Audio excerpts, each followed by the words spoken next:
Oh, we'll rock this morning yung ating mga local Elvis Presley. Tingnan natin itong culture.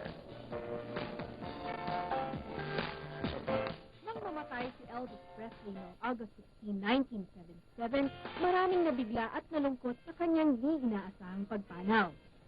Ngunit Elvis is not dead. Yan ang sigaw ng kanyang mga tagahanga. At pinatunayan nila ito sa ginanap na Elvis, the greatest and latest tribute sa Captain's Bar ng Mandarin Hotel. Buhay na buhay pa ang spirito ni Elvis Presley. Nakikita mo you still see his influence all over the world and all over the Philippines. The way we dress up now, it's like Elvis. No? The fashion has returned. At saka maraming Pilipino na ina-idolize pa rin si Elvis.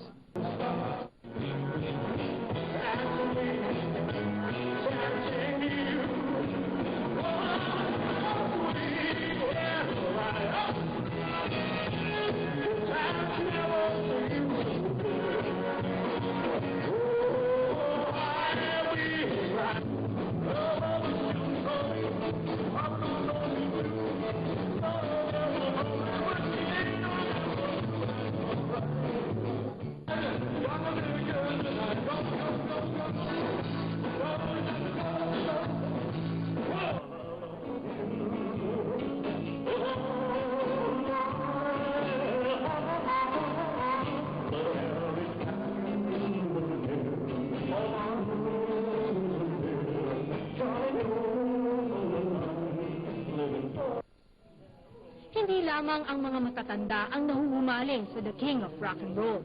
Siyempre, hindi rin magpapahuli ang mga chikiting.